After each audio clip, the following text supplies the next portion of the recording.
straight into the roof of the net. Nice one. Straight down the middle. So a good performance. Hello and welcome to Firstpost. I'm Rupha Ramani. Let's get started.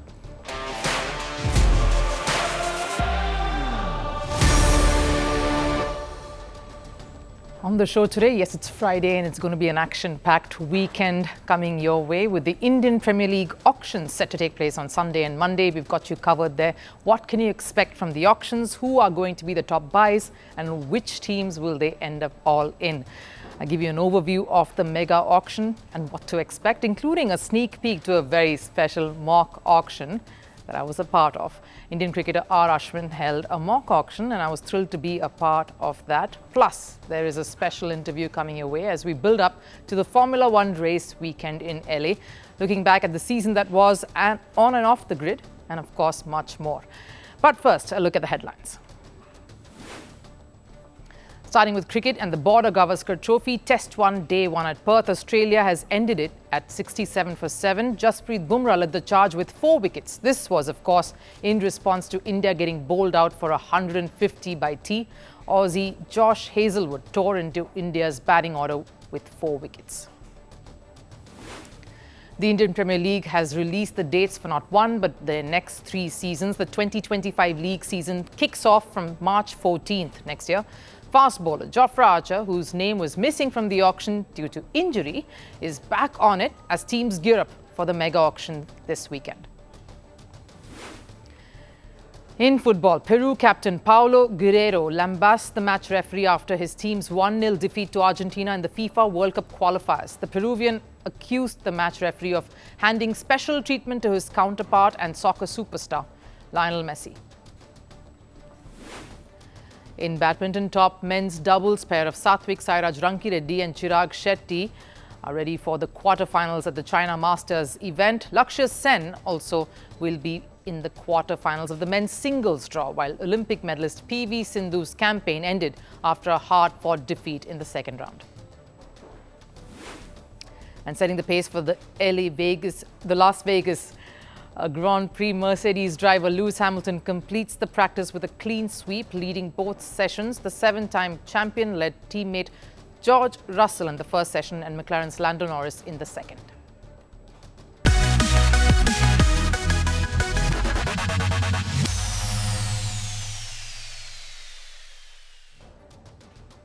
The IPL Auctions is coming up this weekend. It is the mega auctions, but with a lot of twists and turns to expect. And I'm going to give you a lowdown on what to follow, an overview of how the auction could pan out for the different teams and players, and who is most likely to walk away at the end of the 2-day event all smiles. So basic details out of the way. First, the mega auction is taking place in Jeddah, Saudi. The big day, of course, the main day is Sunday. The auction starts post-lunch and, of course, Indian Standard Time for the Indian viewers to tune in. There are, of course, a few changes that we will see at the auction this time. The rules were tweaked for retention. Each team could retain as many as 6 players, a mix of foreigners, Indians and uncapped. The uncapped player rule, which states that an Indian cricketer will be considered uncapped if he has not had a BCCI contract in 5 years. That same rule, which was scrapped in 2021, was reintroduced this year, basis which the Chennai team retained MS Dhoni. The right to match rule, that has a bit of a tweak too. So earlier there would be a bidding, and then once a franchise won a bid, the auctioneer would ask the team that had the player previously if they would like to RTM him, use the right to match card. And that was that. This time, the team that has won the bid for the player can hike the price once for the team that is willing to right to match. Sounds a little complex. For example, if Team Punjab won the bid for Mohammad Shami and Gujarat decided to use their right to match card for him, then Punjab have the opportunity to hike the price as a final bid offer that Gujarat will have to match to right to match Shami. Right, so let's get cracking. There will be a few new faces and a few new additions to each of the teams at the table. Of course, you will see the usual suspects at some of the tables like Mumbai and Kolkata, though the Knights will miss the presence of the stoic Gautam Gambhir, their head coach in the last victorious season. Word, of course, has it that the Chennai franchise could have a woman at the table for the first time. My namesake, the lady who's taking over the reins of the franchise from her father, N. Srinivasan, Rupa Gurunath. Ricky Ponting will, of course, be seen in different colours. He'll be at the Punjab table. Daniel Vettori will be present at the Hyderabad table. Maybe Bengaluru will have a good auction if Dinesh Karthik is present at their auction table. A big change in Delhi, who will see Hemang Badani at the helm, their new head coach. And the other massive newcomer, of course, though he's an old face with that franchise, Rahul Dravid in the Rajasthan camp.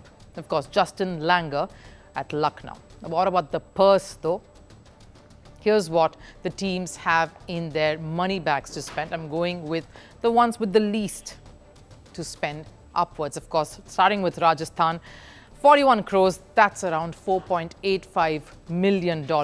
Next up, Hyderabad, a little more than them at 5.32. Of course, Mumbai coming in after that, as well as Kolkata and Chennai, around about the same amount, close to 5.34 as well as 6.04 million. Chennai just a tad more than that. Of course, then that's the last five. Let's go to the top five teams. Gujarat and Lucknow have a little more leeway when they are going to be there at the table. $8.17 million for both Gujarat and Lucknow to spend from their kitty. Now come the big spenders after Delhi. Of course, Bangalore, close to $10 million for them to splurge on the day. And of course, rounding it up, the team that can play party pooper and poke some holes in other teams' plans would be Punjab. Of course, also with the probability of walking away with the biggest buy with $13 million to spend. So who are the players who will be most sought after here? Who will be the ones teams will be buying for? They'll fight for. The players who are likely to be top picks for any side. Before that, let's understand the major requirements that quite a few franchises have. A captain, as we know, you need to build a team around that core, and a captain is where it all starts. So the teams who are skipperless, Lucknow and Bengaluru, have not announced their captains officially. We hear it could be the players they've retained, Nicholas Pooran for Lucknow and Virat Kohli for Bengaluru. What about the other teams? Kolkata, who decided not to retain their title-winning captain, Shreyas Iyer. Delhi and Punjab, they will be on the hunt for a captain. So needless to say, some Indian players who fit that bill will be top in their radar. So who will be the costliest buy? Needless to say, without doubt, it has to be Rishabh Pant. Not only is he captaincy material, he's one of the best keeper bats, a player who is a certified match winner. Punjab is likely to pick him up, plus his rapport with Ricky Ponting, all amounting to this happening. But will he get captaincy? We don't know about that. After that fallout with Lucknow franchise, KL Rahul needs another start over. And maybe the saying, home is where the heart is, would fit here for him. He's most likely to go to Bengaluru, back to the home soil. Strange for an IPL winning captain to be in an auction pool, but that is how the dice has rolled for Shreyas Iyer. And if the auction whisperers are to be believed, Delhi will be his home once again, and possibly as captain. We're not done with wicketkeeper bats. Like Shreyas Iyer, it has been a tough year for this young fiery opener, Ishan Kishan, and IPL could be that perfect place to turn the corner, to be that game changer. There could be many parties interested in Ishan Kishan. Maybe he will find a home next to one of his good friends, Shubman Gill in Gujarat, or who knows, Lucknow could also come in hot. We're not done with wicketkeeper bats. Joss Butler, a big player, a solid match winner and a leader too, may not find a spot as captain in a franchise, but he's one solid buy. There may be a scramble for him for sure, but we'll be curious to know where he ends up. Heading on to the bowlers, the big one is Arshdeep Singh, a massive RTM option for Punjab, and he should end up there. But let's see how his bidding war goes. For the foreigners, Mitchell Starc broke the bank the last time, proved his mettle, but will he trump the consistent Trent Bolt at the top in the monies department? Mohammad Shami should go back to Gujarat in all probability, but how will the bidding play out? On to the spinners. Can Washington Sundar and Yuzvendra Chahal spark massive bidding wars? We hear Bengaluru will want at least one of them. but who will they possibly get? Beyond this, there is of course the value buys, the smart Indian picks who may not be in that fancy marquee categories but are key to teams, and some could even rake in the monies like Venkatesh Iyer, Jitesh Sharma, Nehal Vadera, Vaibhav Arora, Anshul Kamboj, Rahul Tripathi, Nitish Rana. Then of course some foreign picks like Phil Salt, Ben Duckett, Jake Fraser McGurk, Glenn Maxwell, how can we forget his performance at the World Cup, Marcus Stoinis as well, another Aussie, could all grab some eyeballs for sure. There is so much more to how this can play out, but time is less here. But do not worry, we've got you covered. Do catch our auction coverage all through Sunday. It's a special watch party where we'll get you all reactions from across the country from ardent, passionate fans following the game as the auctions pan out on Firstpost.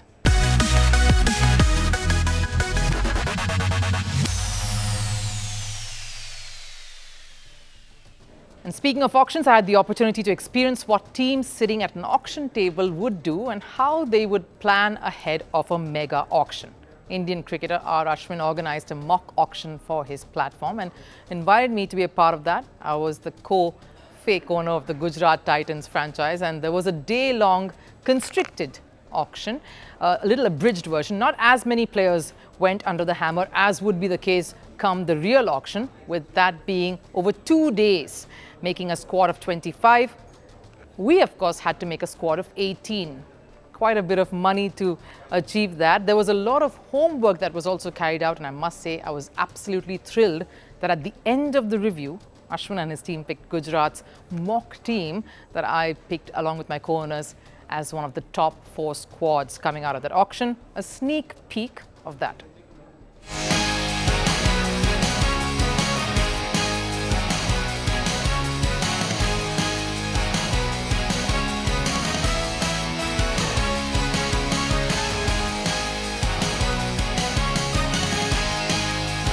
Sports journalist for around 20 years. I don't want to sound old though, but CSK level, of course, for 4 years. Not during the time, unfortunately, that Ash was there. Adukapron GT for about a year and a half too, and then now I am sports editor with Firstpost at Network. Wow, nice. உங்களோட strategy என்னவா இருக்கும் ரூபா? GT is one thing that we've kind of good thing is retention has been pretty good. Others all know for sure. Happy இருக்கீங்க. Pretty happy with the retention. Ashish Nara, Subman Gill and Vikram Solanki, thank you சொல்லலாம். Thank you சொல்லணும். Ashish for sure first. But strategy is not to try and miss out on certain people. ஏன்னா form பார்க்காம அந்த loyalty factor continue பண்ண வைக்க அது ஒரு strategy, and to kind of balance out a few things that we're missing. என்ன miss பண்றீங்க? No, an opening bat, a keeper bat for example. Kind of try to get certain batters in the middle to boost that up. So we have Nehal Vadera for that. Glenn Phillips, again, depending on who gets out, kind of shuffle up maybe, but probably Glenn, it works better lower down. Shahrukh, Rashid and Washington Sundar come in lower down. And of course, they'll be bowling together as well in tandem. See how that figure works out. But our pacers to round up the 11 is Mohammad Shami. It's foreigner heavy, Josh Hazelwood and Alzari Joseph, which is why we've gotten a few backup. We tried to go for a couple of them in Vaibhav and Mohit, but ended up with Anshul Kamboj for now. We've gotten a few backup keepers in Ben Duckett as well as KS Bharat. Impact player Sikandar Raza for that extra bit.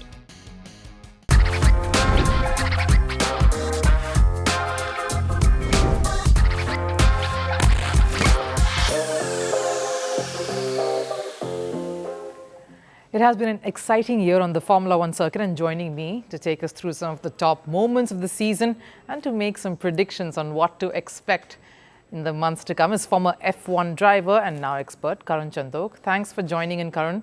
Finally, a season where there has been no one-way traffic with Red Bull and Max.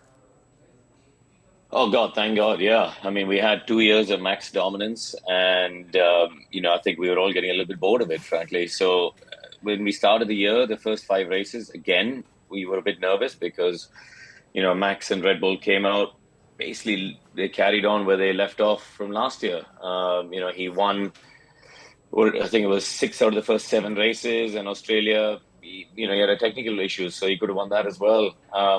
But I think from Miami onwards, we saw that McLaren had a car quick enough to fight against Red Bull.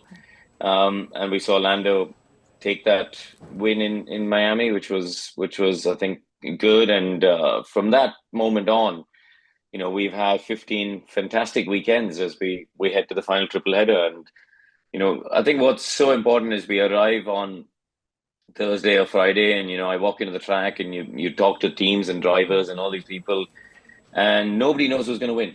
And we had more than 2 years of not having that feeling, and I think that as a fan of the sport and for everyone at home, I think that's so important, right? You want to turn the TV on and see a contest where you don't know the outcome.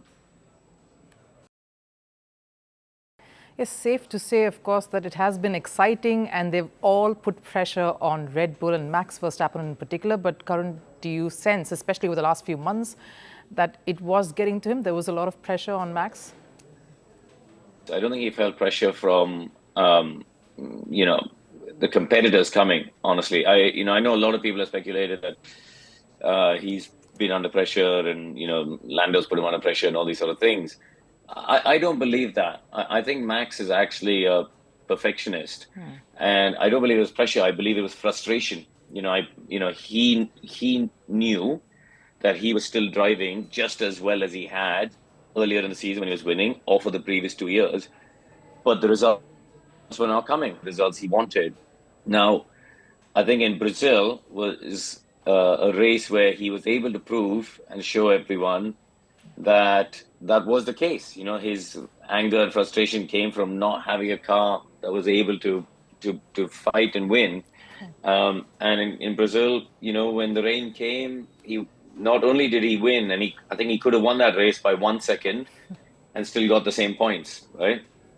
But he wanted to send a message to everyone to say, listen, I'm still the top dog.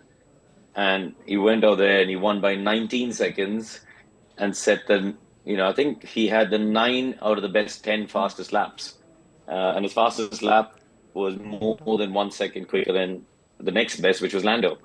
And that's a strong statement to send out to your opposition. Yes, safe to say, Karun, Brazil was definitely one of the best races, considering where Max started and where he finished. But to think it has been quite a year for Red Bull too, considering how they started with all that controversy surrounding their team principal. Even Max Verstappen's father got involved at one point. You've, of course, interacted with him all this year. Would you say that episode affected him in some way? I think it probably made dynamics between certain personalities. Certainly we know between Max and between Jos and Christian, it all played out quite publicly. There's a lot of mud being thrown around publicly. We have to remember that there's also the person involved in the case, and it's still an ongoing case. So, it's difficult to really talk about it, and we have to think about her in the middle of all this as well. And people have sort of forgotten that part. So yeah, listen, there was a lot of things going on there, but did it affect Max in the car with his performances? No, because he won in Bahrain, and it was a storm that unfolded in the motorhome in Bahrain. It was just chaos everywhere. I was there watching it. All these people, walking around wondering how it's all going to play out, and he won. And he won in Saudi, and he, won in Japan, and he won in China. So I don't think it affected Max. Let's speak about, of course, one of their opponents, McLaren. They've come under a bit of fire recently, especially for their strategies involving their two drivers, choosing to let Piastri win over Norris, affecting that Drivers' Championship. Where do you stand on this matter? There's two ways to look at it, right? I think they look at it in the long-term view. They looked at it and thought, you know what, we've got Oscar on our books for a few more years. He's coming stronger and stronger. And actually for his confidence and for his mental strength going into the future, letting him win the race that he deserved to win. He did the hard work getting to the lead in front. He did the hard work in the early part of the race. The only reason he was behind Lando is because strategically they favored Lando. So I think that's the part that needs to be clear is Oscar deserved to win that race. And McLaren took the long-term view that letting him win that race without team orders was the right thing for the long term because it gives him so much more confidence. And then I think it helped him win in Baku, right? Because he knew he could win a race and thing. So I think that in that case, that was the right decision. On the flip side, you say, well, they gave up 7 points in the Drivers' Championship, and towards the end of the year, that could be important, maybe. But they don't regret that, and I think that's ultimately it's about their own philosophy, and their own philosophy was about letting the drivers race and go ahead. And actually, I kind of admire that. I think. It's so easy to look at. We all must follow corporate orders, and we must, follow what is good for the wider business. But actually, from a pure racing perspective, I don't want to see team orders. And so, actually, I have my, big respect to Andrea Stella and Zach Brown for staying to the core as pure racers, which both of them are. Well, that's one way of looking at it. But of course, we have to speak about Lewis Hamilton. Not one of the best seasons, but there's so much to look forward to next year where we'll see him in red. We were so used to seeing him in silver all the while. How strange will that be? It will be a bit strange. I think we've all gotten used to seeing him in Mercedes black and silver. And, it is going to be very strange to see him in red. I think... but I'm excited. Listen, I have massive respect for him, right? Like he's won 7 world championships. He's, he'll be 40 years old next year. He's got more money than God. He can go retire on the beach and just chill out for the rest of his life and do whatever else he wants. But he's taking on the challenge of racing for the most high-profile, high-pressure team in Formula One history. And taking on that challenge at this stage and age of his life and career, massive respect to him for that. Nobody expected it. Certainly Mercedes didn't expect it. I don't think anyone expected it. So I think it's great. It's great for the sport. I think so many people are going to be tuning into Melbourne next year to see how he goes. I'm excited. I can't wait to see how it plays out. You interact with all of these drivers through the year, Karun, but I have to ask you, there is something about Ferrari, isn't there? I mean, the prospect of every driver wanting to drive for Ferrari at some point, a bucket list, isn't it? Oh, 100%. Yeah. I think, there's a magic to Ferrari. Absolutely, there's a magic to Ferrari that is very attractive to every racing driver, every racing fan.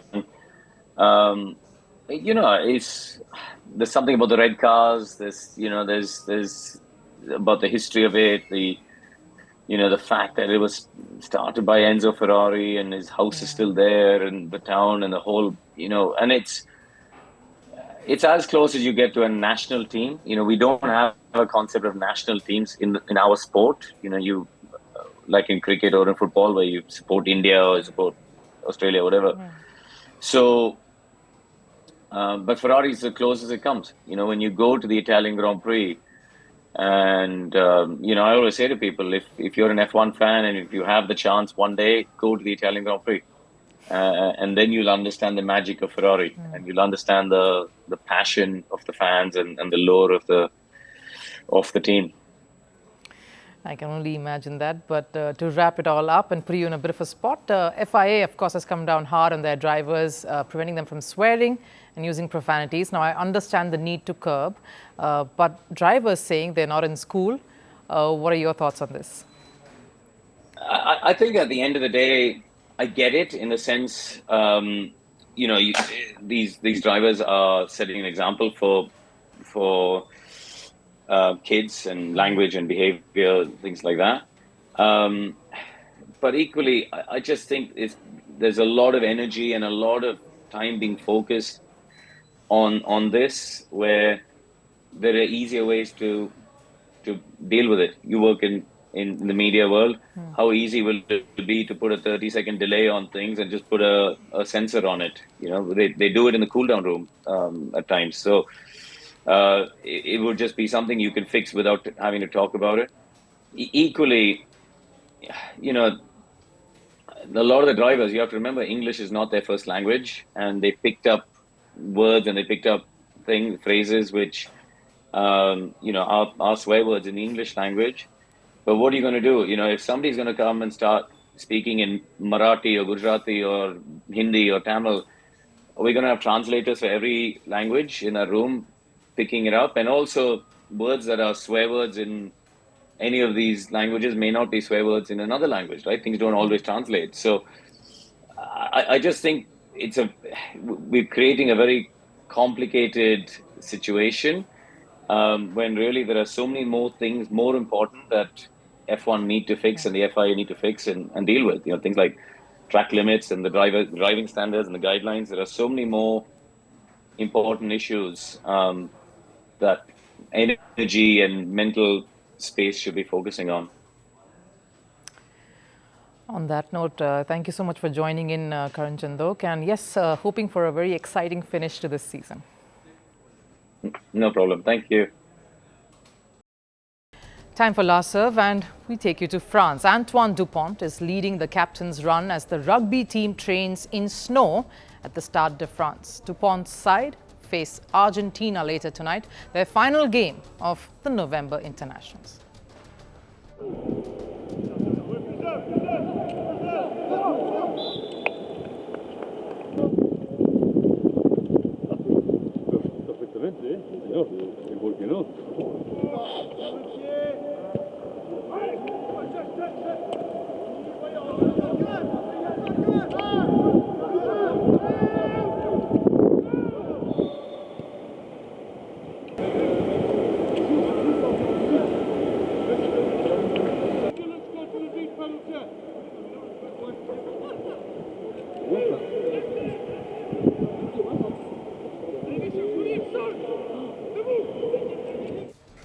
That wraps it up here on Firstpost. I'll of course see you again this weekend as we take you through that mega auction that's lined up on Sunday.